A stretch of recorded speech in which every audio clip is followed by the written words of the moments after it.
사람들은 누구나 다 이름을 가지고 있습니다. 그리고 그 이름마다 의미들을 가지고 있습니다. 그런데 어떤 사람들은 자신의 이름을 살아가면서 바꾸는 경우가 있습니다. 자신의 이름이 시대에 뒤떨어지는 구식적인 이름이라 해서 촌스럽다 해서 바꾸는 의미도 있고, 또 새로운 인생에 도전을 하기 위해서 이름을 바꾸는 경우가 있습니다. 불신자들 같은 경우는 이름을 바꾸면 복 받을 것이다 생각해서 이름을 바꾸는 경우도 있습니다. 또 연예인들은 자신의 성공을 위해서, 또 운동선수들도 자신의 새로운 도전을 위해서 이름을 바꾸는 경우가 있습니다. 물론 이름을 바꾸는 것도 의미가 있습니다. 하지만 그보다 더 중요한 것은 우리의 이름에 합당하게 살아가는 것이 더 중요한 것입니다. 하나님께서는 예수를 믿는 우리들에게 새로운 이름을 주셨습니다. 그것은 성도라는 이름입니다. 성도는 말 그대로 거룩한 무리를 의미합니다. 이 성도는 하나님의 백성이며 하나님의 자녀가 된 사람들에게 주어진 이름입니다. 그런데 이런 성도에 합당하게 살아가는 것은 결코 만만치가 않습니다. 단지 교회 다니는 사람이 아니라 하나님의 거룩한 무리로서 이 성도에 합당하게 믿음 생활하는 것은 정말 쉽지 않은 길이라는 것을 우리가 경험을 통해서 알 수가 있습니다. 아브라함을 보십시오. 아브라함은 갈대아 우르에서 또 하란에서 하나님의 음성을 듣고 그 땅을 떠나서 약속의 땅 가나안 땅으로 들어갔습니다. 그런데 그 가나안 땅에 기근이 찾아오자 아브라함은 자신의 모든 가족들을 데리고 애굽으로 내려갑니다. 그런데 그 애굽에서 자신 안에 사례 때문에 목숨을 잃을 수 있는 두려움에 빠졌습니다. 그래서 아브라함은 자신이 살기 위해서 자신의 아내의 사례를 자신의 아내가 아니라 루이라고 그렇게 불렀던 것입니다. 애굽에서 올라온 후에 또 가나안 땅에서 이제 롯과의 다툼이 있었습니다. 네가 우하면 내가 자하고 네가 자하면 내가 우하겠다 하면서 아브라함은 롯에게 땅을 양보했습니다. 한편으로는 믿음의 결정이었지만 또 삼촌으로서 양보하는 마음이지만 자칫 잘못하면 약속의 땅을 잃을 수 있는 위기에 빠지기도 한 겁니다. 삼촌 아브라함을 떠났던 롯이 전쟁에 휩싸여서 포로되었을 때에 아브라함은 자신이 길렀던 318명을 데리고 롯을 구해주었습니다. 얼마나 믿음의 용감한 행위였습니까? 이러던 아브라함이 자신 안에 사례가 출산하지 못하자 젊은 여종인 하갈을 취하여서 이스마엘을 낳았던 것입니다. 이것은 무엇을 말하고 있는가 하면 아브라함의 영적 태고를 말합니다. 우리 1절 말씀 볼까요? 1절 말씀.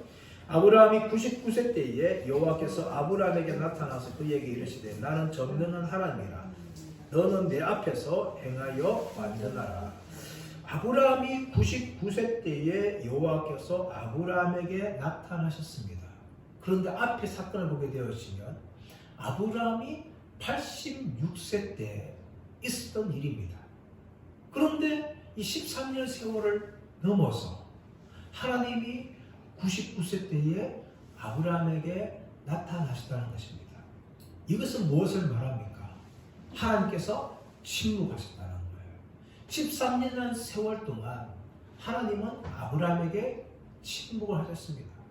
물론 그 시간 동안 아브라함이 하나님께 예배를 했을 것입니다. 그러나 하나님께서는 그 예배에도 또 아브라함이 드린 기도에도 하나님께서는 침묵을 하셨습니다. 하나님께서 아브라함을 만나 주시지 않은 것입니다.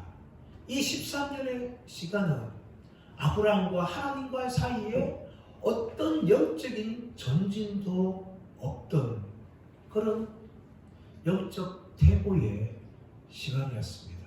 아브라함은 더 이상 전진하지 못하고 그 자리에 그냥 13년 동안 머물러 있었다는 것을 성경이 말하고 있습니다. 성경을 보시면 이스라엘 시대에도 영적 퇴보를 겪었던 시기가 있다는 것을 보여줍니다. 가데스 바네아에서 12정탐꾼을 파송했을 때에 10명의 정탐꾼이 우리는 그들의 밥이다. 그렇게 우리는 그들 앞에서 메뚜기다. 그렇게 그만 말하고 말았습니다. 그로 인하여서 이스라엘 백성들은 하나님과 모세를 향하여 원망하고 불평하며 우리가 지도자를 세워서 다시금 애국으로 돌아가자. 이로 인하여서 하나님께서는 진노하셨고 이스라엘 백성들을 광야 40년 동안 돌아다니다가 광야 1세대는 다 죽게 하셨던 것입니다. 그 40년은 바로 이스라엘의 영적 퇴보의 시기였습니다. 그뿐만 아니라 사사시대가 그랬습니다. 그때의 왕이 없으므로 사람들이 자기 소견대로 행하였더라 하는 것이 이 사사시대의 특징이었어요. 하나님이 이스라엘 왕이었지만 그들은 하나님을 이스라엘 왕으로 섬기지 않았습니다. 바로 이 사사시대는 이스라엘 역사의 가장 어두운 영적 퇴보의 시간이었습니다. 개인적으로도 우리는 영적 퇴보를 경험합니다. 누가복음 15장 말씀 가보시면 탕자의 비유가 나옵니다. 탕자는 아버지 품을 떠나서 먼 나라로 가서 허랑방탕한 세월을 보냈습니다. 그 시간이 얼마인지는 정확하게 말하고 있지 않지만 탕자가 아버지 품을 떠나서 보냈던 그 모든 시간은 탕자에게 있어서 영적 퇴보의 시간이었습니다. 아버지 품 안에 있는 그 사랑과 그 풍요함을 누리지 못하고 대지의 지엄 열매를 먹고 겨우 살아가는 그런 비참한 삶을 살았던 것입니다. 이런 탕자가 구약에도 나옵니다. 그 사람 바로 롯입니다.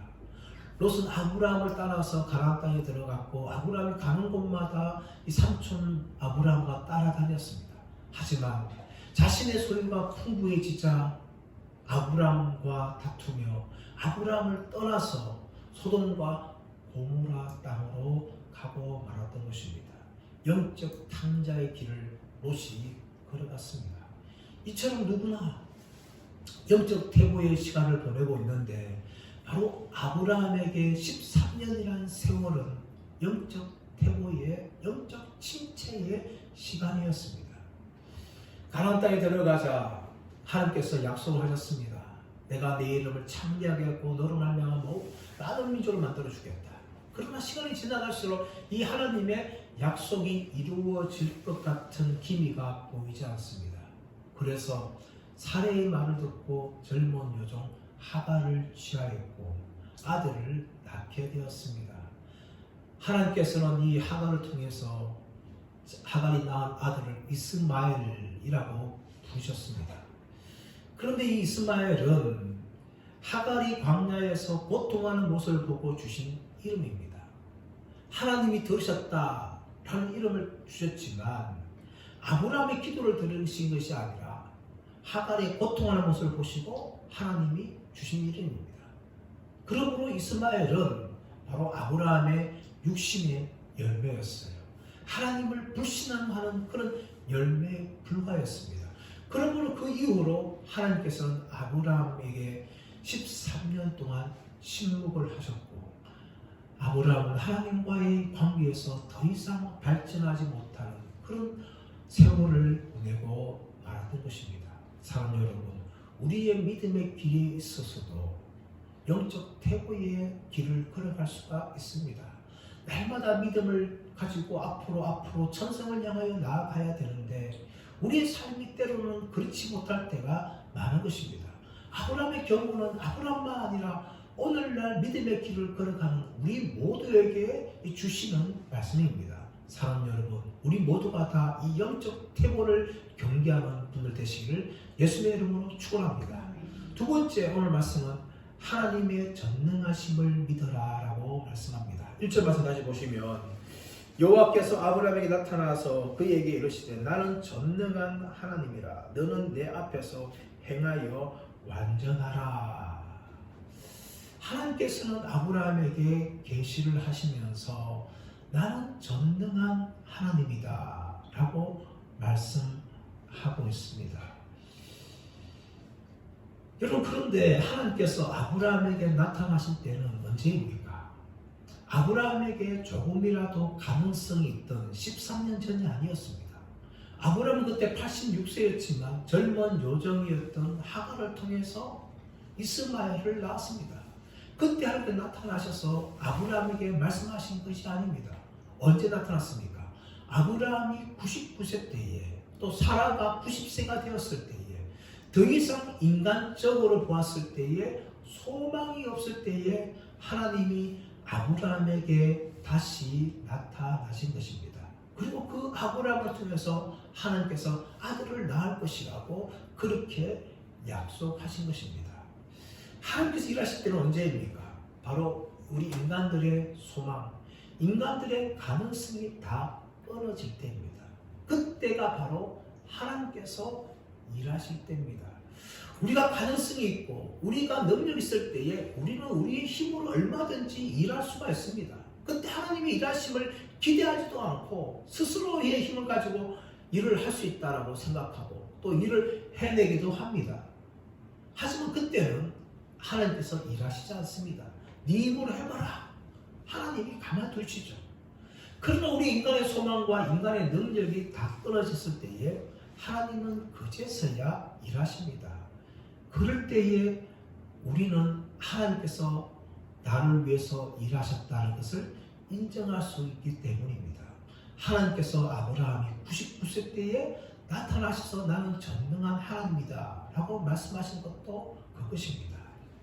우리 예수님을 보십시오. 예수님께서 베다니에 있는 나사로가 죽었다는 말을 들었습니다. 하지만 이틀을 더 머무셨어요. 그리고 도착했을 때는 이미 나사로가 죽은 지 나흘이 되었을 때입니다. 유대인들 관습에는 3일 동안은 죽었던 사람의 영혼이 시신 곁에 머물지만 나흘째 되면 떠나간다. 그래서 나흘째는 더 이상 사람이 살 수 있다라는 소망을 가지지 않는 시간이었습니다. 예수님께서 그 시간을 맞추신 거예요. 인간의 소망이 다 끊어졌을 때에 예수님께서 베다니 나사로의 무덤 앞에서 나사로야 나오너라 하시면서 나사로를 살리신 것입니다. 이것이 바로 하나님께서 일하시는 것을 보여주는 겁니다. 출애굽하는 이스라엘 백성을 보십시오. 홍해 앞에 도착했을 때 바로 홍해를 열지 않았습니다. 애굽의 군사들이 추격해서 자신들의 목숨을 틈 밑까지 쫓아왔을 때에 그제서야 모세를 통하여서 하나님께서 홍해를 가르칠 것입니다. 인간의 소망과 인간의 가능성이 있을 때에 우리는 여전히 우리 자신들을 의지합니다. 하지만 우리의 가능성과 우리의 소망이 다 끊어졌을 때에 우리는 하나님을 바라보게 되는 겁니다. 바로 그때가 하나님께서 우리를 위해서 일하시는 때입니다. 하나님께서 99세 때에 아브라함에 나타나셔서 나는 전능한 하나님이다 하고 하나님께서 자신을 계시하십니다. 왜 하나님께서 나는 전능한 하나님이다 라고 계시하셨을까요? 이 전능한 하나님이라는 것은 자연의 질서와 자연의 흐름을 뛰어넘고 새로운 능력을 보여주시는 하나님을 말씀하는 것인데 하나님은 왜 이때에 나는 전능한 하나님이다 라고 계시하셨을까요? 그것은 아브라함의 불신앙을 드러내기 위한 것이었습니다. 아브라함은 스스로 힘을 가지고 이스마엘을 낳았습니다. 그러나 하나님께서는 그 이스마엘이 약속의 아들이 아니라는 것을 아브라함에게 보여주시고 사라를 통해서 하나님께서 일하심을 통하여 약속의 씨를 주십니다. 그때가 바로 99세라는 거죠. 인간이 더 이상 하나님을 신뢰하지 못해 하나님께 일하시고 나는 전능한 하나님이라는 것을 보여주시는 것입니다. 네가 99세가 되어서 이제는 아무런 소망이 없다. 하지만 나는 너를 통해서 일할 것이다. 그리고 너에게 약속의 아들을 줄 것이다. 라고 하나님께서 나는 전능한 하나님이라고 말씀하시는 것이죠. 우리가 성경을 보시면 하나님은 불가능한 일을 행하시고 또 다쳤던 태도 열어주시는 것을 우리가 경험합니다. 한나가 하나님께 부르실 때 한나는 태를 보내주시고 사무엘을 주셨습니다. 또 신약의 말씀 가보시면 더 이상 아이를 낳지 못하고 있던 그 엘리사벳의 태를 열으셔서 세례 요한을 주셨고 처녀인 마리아의 태를 열어서 예수님을 태어나게 하셨습니다. 죽었던 나사로를 살리셨고 홍해를 가르신 분이 하나님이십니다. 자연의 질서와 자연의 흐름을 뛰어넘으시는 능력을 행하시는 하나님이 전능한 하나님이라는 것을 하나님께서 아브라함에게 보여주시는 것이죠. 그것은 바로 아브라함 믿음이 너무나 작았기 때문입니다. 현실 상황을 보니까 더 이상 사라가 나이가 많아서 아이를 낳을 수 없다고 그는 인정하고 말았습니다.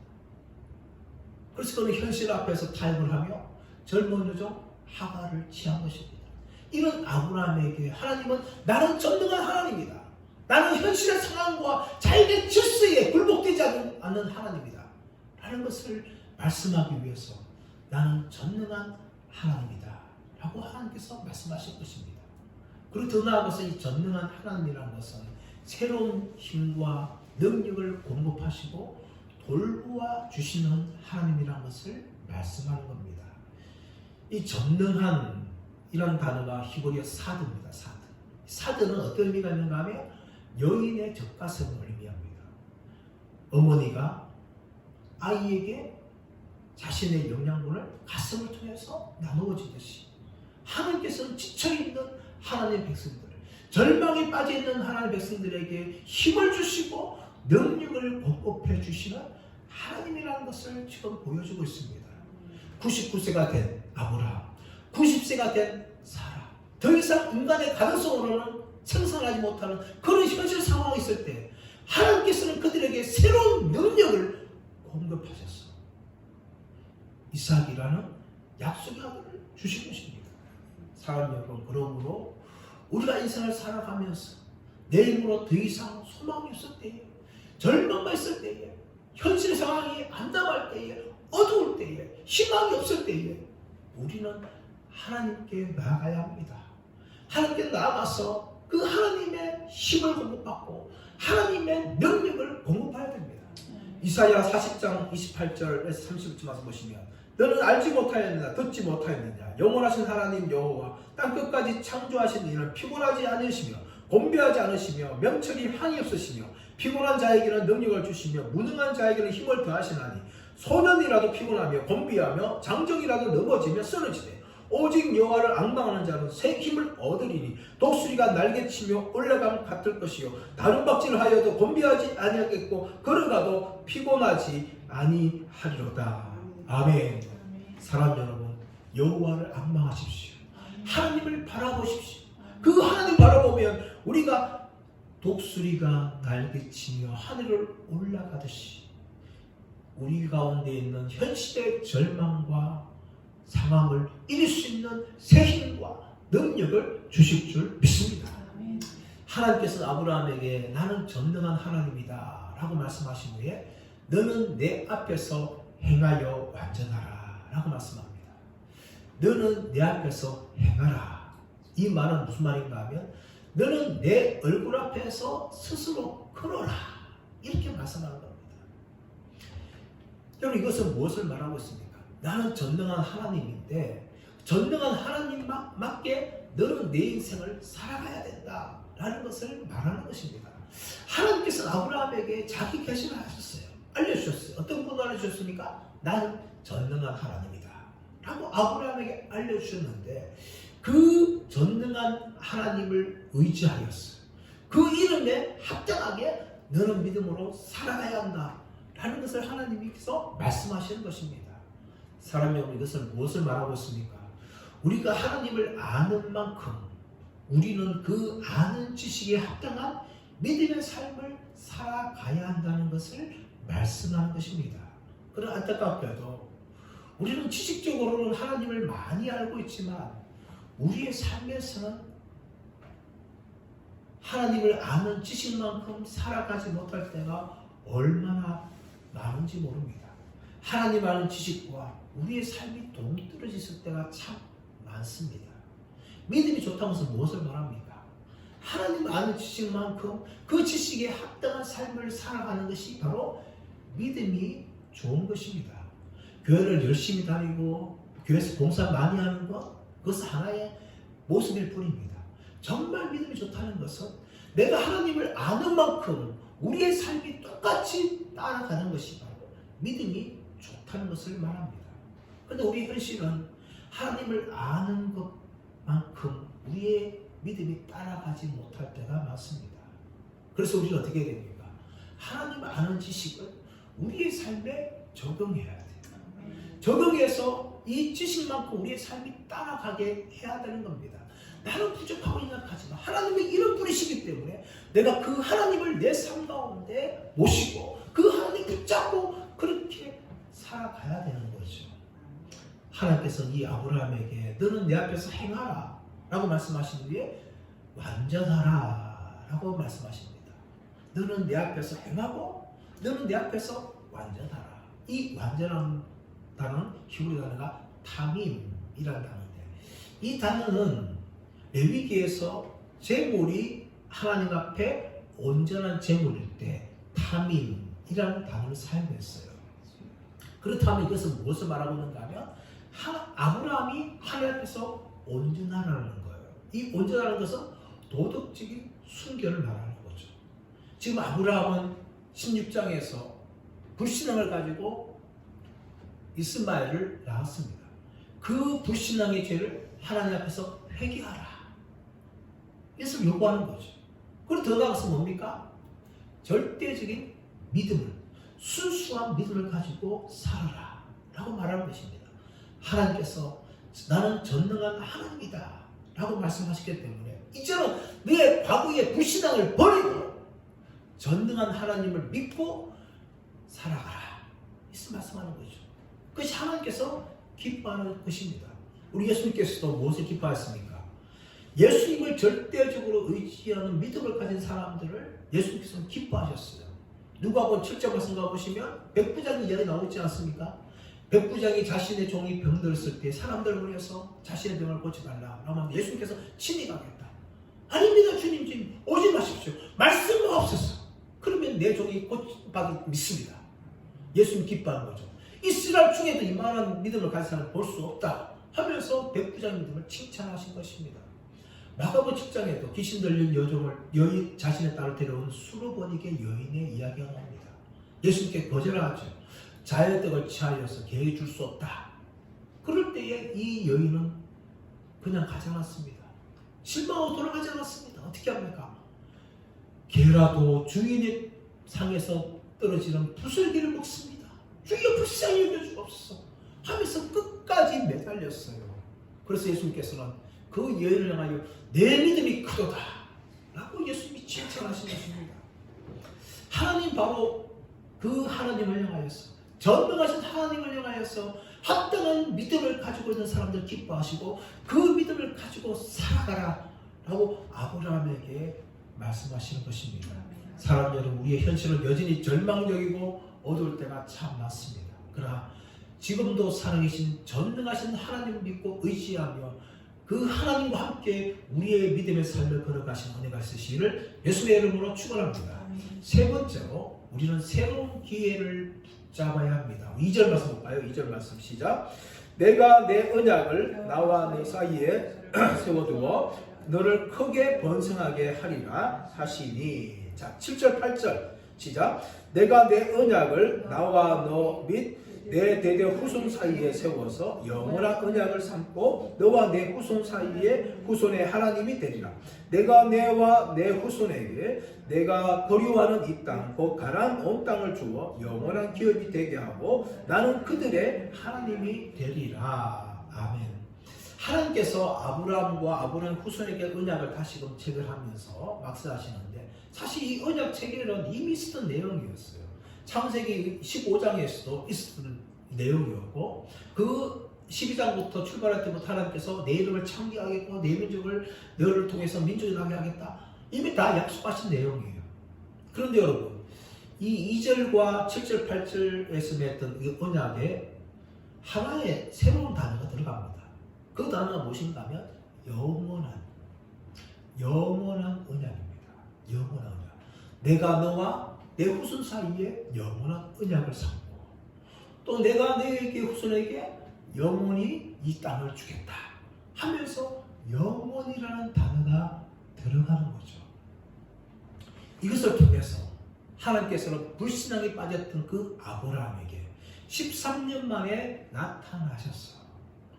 아브라함이 다시금 믿음의 조상으로 걸어갈 수 있는 언약을 하나님께서 새롭게 체결해 주십니다. 사랑하는 여러분, 하나님 어떤 분이십니까? 우리가 믿음으로 실패했다 해서 하나님 우리를 버리지 않습니다. 다시금 우리를 불러주시고 우리를 다시금 사용해 주십니다. 다윗이 넘어졌다 해서 하나님은 다윗을 영원히 버리지 않았습니다. 다윗을 불러서 다시금 사용하셨습니다. 베드로가 예수님을 3번 부인했다 해서 예수님은 베드로를 버리지 않으셨습니다. 베드로를 부르셔서 다시금 위대한 사도로 쓰임받게 하셨습니다. 아브라함도 마찬가지였습니다. 하나님은 아브라함이 하간을 취하는 불신앙을 범했다 해서 그냥 영원히 버리지 않았습니다.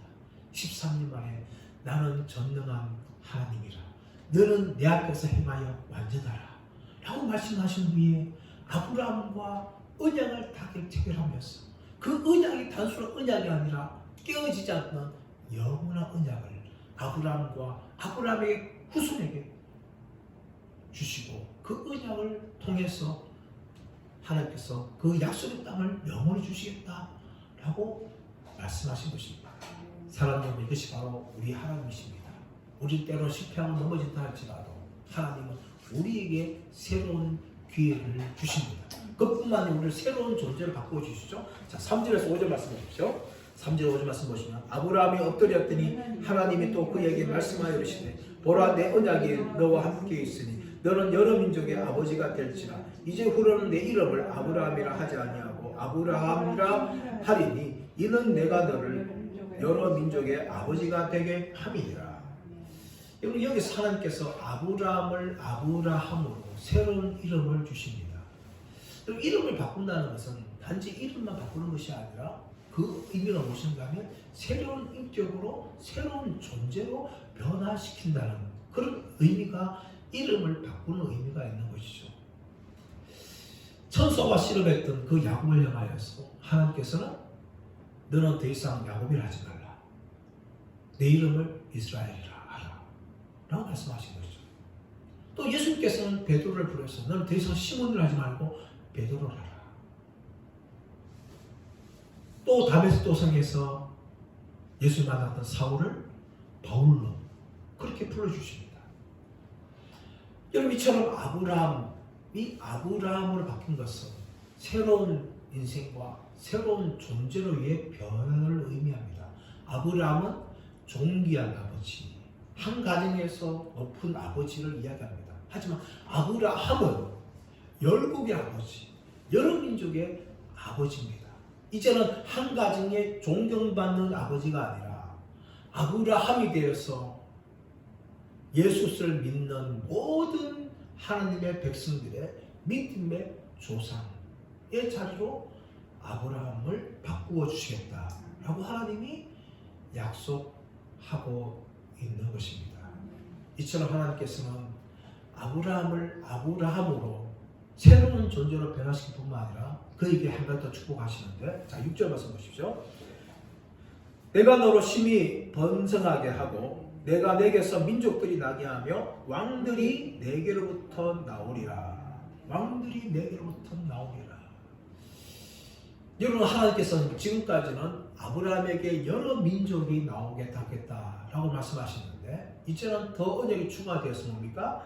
너로 말미암아 왕들이 나올 것이다 라고 말씀하시는 것입니다. 왕들. 여러분, 이 아브라함을 통해서 이스라엘 국가가 형성되어지죠. 다윗뿐만 아니라 수많은 왕들이 이스라엘 나라의 왕들이 되었습니다. 다 아브라함 후손이었어요. 그리고 결정적으로 마태복음 1장 1절 말씀 보시면 이것이 예수의 족보라 말씀하시면서 예수님이 뭡니까? 아브라함과 다윗의 후손이다 라고 말씀합니다. 만왕의 왕으로 오시는 예수 그리스도께서 아브라함의 후손으로 그렇게 이 땅에 오셨다는 것을 마태복음은 증가하고 있습니다. 하나님의 모든 이 약속의 말씀이 아브라함에게 다 이루어지는 겁니다. 그리고 그 왕들 중에 누가 들어갑니까? 바로 우리들이 들어갑니다. 우리들을 향하여서 베드로에서 전서 무슨 말씀합니까? 왕같은 제사장이라. 여러분, 우리는 왕같은 신분이에요. 이 땅에 비록 살고 있지만 우리는 만왕의 왕이신 하나님의 자녀입니다. 그렇다면 우리가 무엇을 상속합니까? 하나님 나라를 상속하죠. 그러면 하나님 나라의 뭡니까? 왕이 되는 겁니다. 여러분, 이것이 바로 우리의 신분이에요. 우리는 그런 새로운 신분을 가지고 이 땅을 살아가야 합니다. 비록 현실이 가난하고 우리가 몸이 병들고 상황이 보이지 않는 정말 어려운 가운데 있지만 우리의 신분은 보통 신분이 아니라 하나님 나라의 자녀로서 왕같은 제사장이라는 이 영적인 새로운 신분을 받은 사람으로서 우리 이 땅의 삶을 살아가야 합니다. 사람 여러분, 우리는 예수를 믿음으로 말미암아 하나님의 자녀가 되었고 하나님의 백성이 되었고 성도라고 부름을 받은 사람들이 되었습니다. 이 땅의 방식이나 이 땅의 생활 통해 살아가는 것이 아니라 우리는 하나님 나라의 방식을 가지고 또 믿음을 가지고 살아가야 합니다. 사랑하는 여러분, 저와 여러분이 우리의 신분이 하늘나라의 상속자라는 것을 믿으시고 이 땅에서 당당하게 믿음으로 살아가시는 모든 분들 되시기를 예수님의 이름으로 축원합니다.